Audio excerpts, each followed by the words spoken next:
So for the last 4 weeks or so, we have been testing both dedicated scissors and also multi-tool scissors to figure out what are, well, the best ones you can put in your pocket every day. And now that the dust has settled and I have, well, an entire pile of materials to show for it, I think we can finally make a conclusion about what are the top 5 in each category. So let's go ahead and get right into it.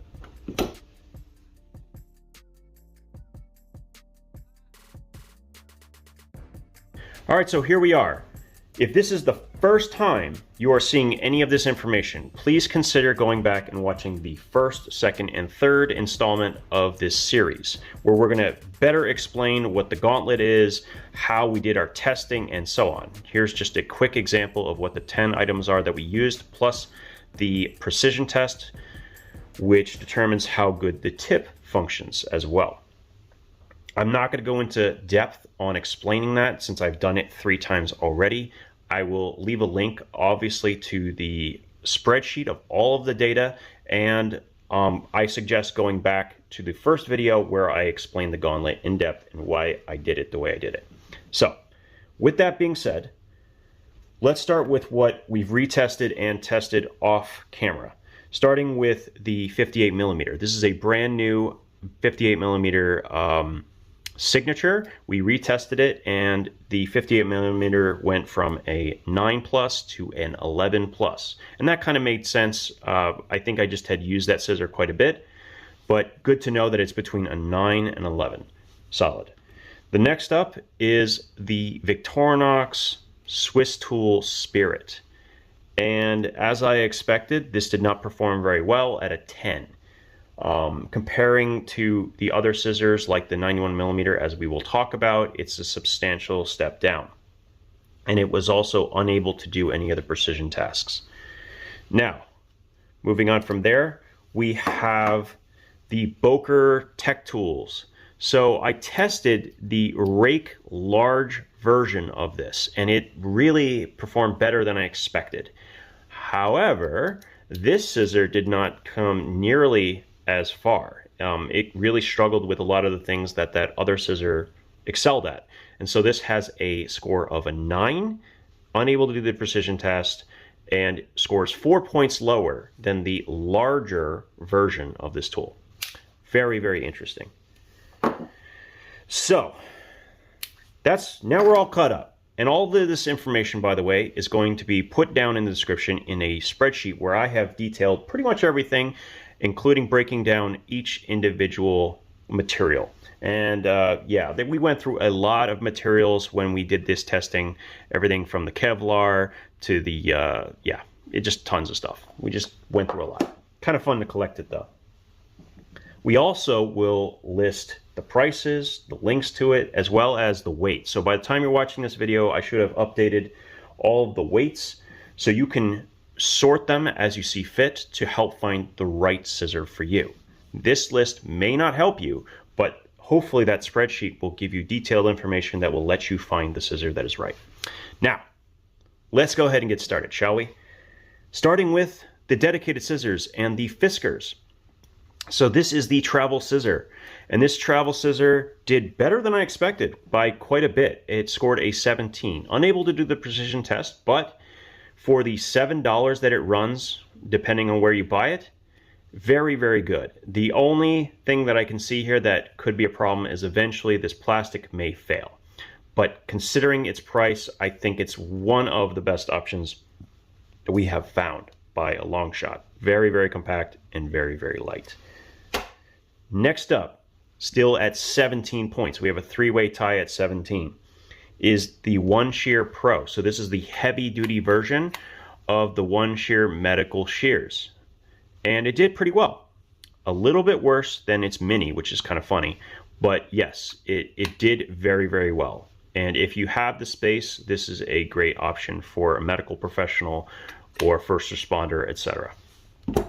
Now, next up is the Klein. Now this is one that's not many people have talked about, and it's not necessarily designed for the materials that we included in our gauntlet, but the performance was better than I expected at a 17+.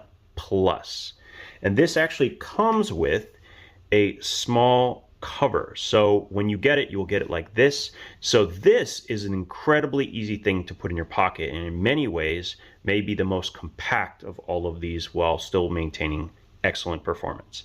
Probably my pick for compact scissor. Not a lot of cutting length, but it was able to cut almost everything that we threw at it. That Dyneema line really gave it trouble. Most of them can't do that. Speaking of surprises though, on a whim, I tested this. Now this is not really a scissor per se, right? It's actually a locking forceps, but it has a serrated scissor section. And to my surprise, it crushed, and I mean crushed, the gauntlet. I mean, it was nuts at an 18. You just have to go take a look. I had this in my last video, and I went through the entire gauntlet testing with this. Blown away with how good this works. In fact, that it's multifunctional, where you have a bunch of other useful things. This is for cleaning the paint out of the eye of a fish hook. This is obviously grippers for pulling hooks out of a fish's mouth. Like, this is a useful tool by itself. I mean, if you're an electrician getting into a box and being able to lock onto something and pull it out, this has some functionality that even multi-tool pliers can't do. So this is very, very interesting. And there's different designs, different lengths, and some that are not curved as well. Next up, we have the mini version of the one shear, and I really like this one because it is small enough to actually fit in the pocket and without any sharp points. I mean, I'm not too worried about it. This thing really performed well at an 18. I could not be happier with that. And this particular one has a glow-in-the-dark handle, so it does, in fact, let me just turn this off, watch this. Ooh, yeah, it's awesome. So definitely like this one a lot. Definitely worth checking out. Now, we get into the top two in this category, and that is the Knipex. This is the electrician shear. This is a beastie boy, let me tell you, and it has a lot of leverage. The shocking thing about this is that this scored a 19 out of 20, almost a perfect score. But I'm just going to jump right into it. The Klein electrician scissor. Now this is the 2107 model. There are many different versions of this, but this thing literally laughed at all the other scissors on this table. Like, just straight up was the easiest I have had doing the gauntlet testing. It just went through almost everything. It's really not a scissor, it is a shear, and it's just incredible to me that this USA made scissor, which is surprisingly small, compact, and light, was as capable as it was. And if I'm being honest, it was probably easier to do most tasks than even the Knipex. I think one of the incredible things that it does that makes this possible is that it actually changes its geometry. So down here, it's a little bit of a steeper angle, and then, or sorry, a less steep angle, and then here it becomes much finer. So you can cut thinner materials, and with the Dyneema, it was able to cut it all the way at the tip and all the way back here. It was also even able to do the precision tests. So as of right now, the variance of the Klein electrician shear is without a doubt the undisputed champion.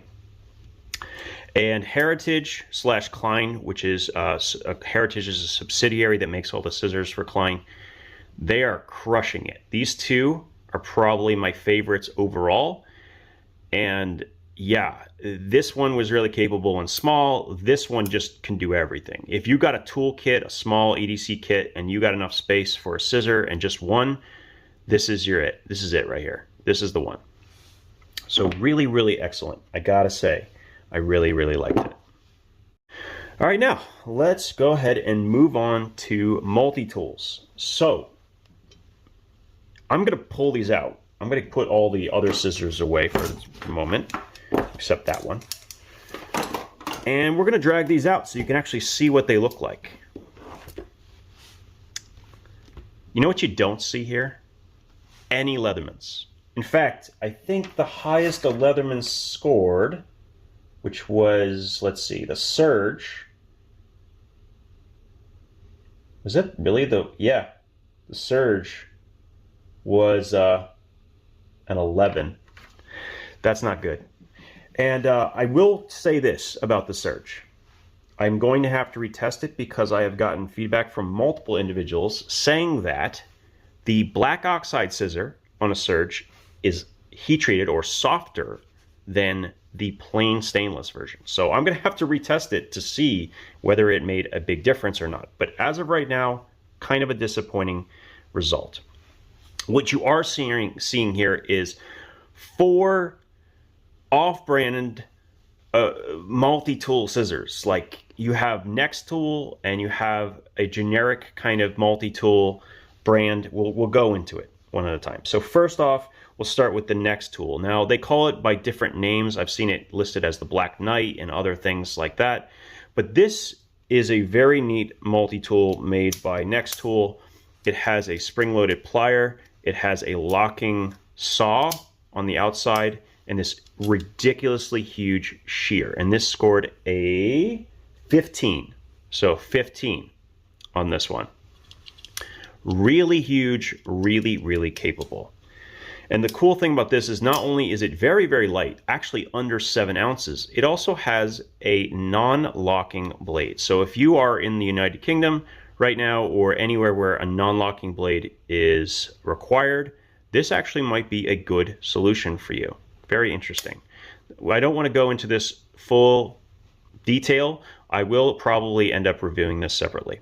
So let's move that aside for now. Coming in above it is the Victorinox 91mm scissor. And this one has a 15 plus. Kind of what I expected, that it would be one of the leaders, because my experience with these scissors have been nothing short of exemplary.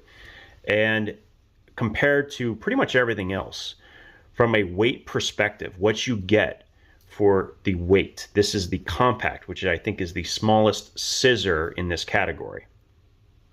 It's hard to beat, right? Blades and everything else that you get on top of it.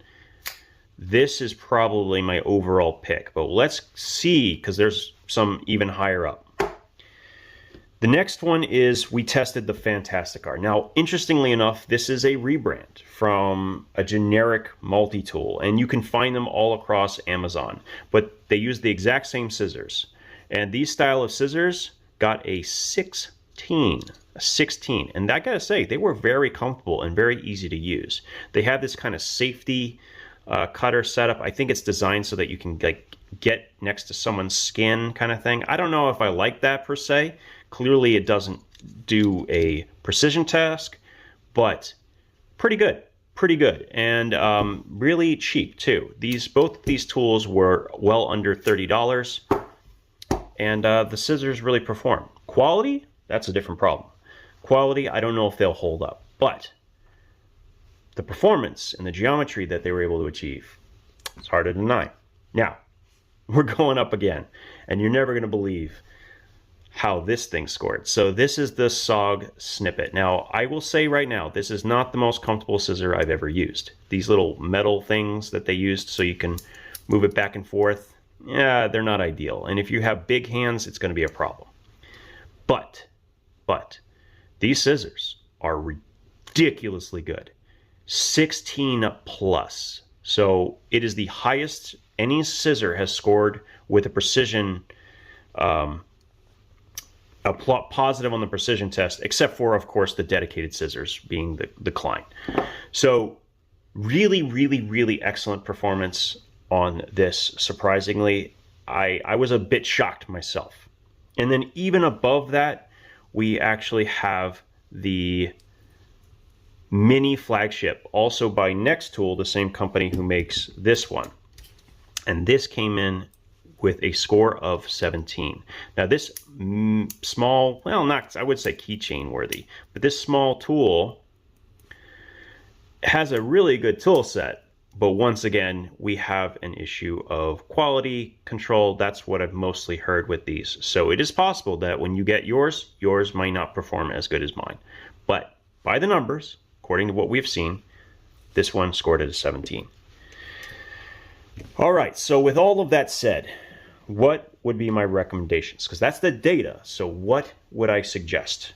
Well, as of right now, I definitely think I can recommend the SOG Snippet, because it is part of a brand that will potentially back up any manufacturer's defect. It also has a pocket clip, and it's one of the only ones in this size range like the Micra that does. The Micra, by the way, if anyone was wondering, only scored 10 points. So substantially worse than the SOG Snippet. I'm not super thrilled about the way it functions. I would have loved it to be spring-loaded, but as it stands, it's pretty phenomenal. And you can even unscrew that scissor, sharpen each blade individually, and then put it back together. But even better than that, if you wanted to use a multi-tool scissor, I don't think anything beats the compact or the 91mm. And that is because in addition to scissors, you get some of the best quality implements that you could possibly want. I have purchased used Victorinoxes that are from the 70s, and they still are phenomenal. And the one thing that they have never, reduced is their quality. They have continued to have good quality. Even as the prices go up and inflation and everything else, the quality has pretty much remained the same. So I cannot say enough about carrying potentially a 91mm scissor if that is a very important part of your EDC. When it comes to scissors, here's the funny part. When it comes to dedicated scissors, where is that other scissor? The two Kleins were phenomenal. Heavy duty for sure, light duty definitely. And I like that it comes with a little case so you could just literally throw this in your pocket. The big surprises for me, I think, came with the Dr. Slick. If you end up wanting something more multifunctional, this actually did a really, really, really good job. And there is a small variant. This is the 4-inch straight variant of this. And let's see, how did it do? It did, if I remember correctly, a 13. Wow, is that right? Yeah. So even this dinky little cutting edge was able to score a 13 on this gauntlet. And this thing you can practically fit almost anywhere.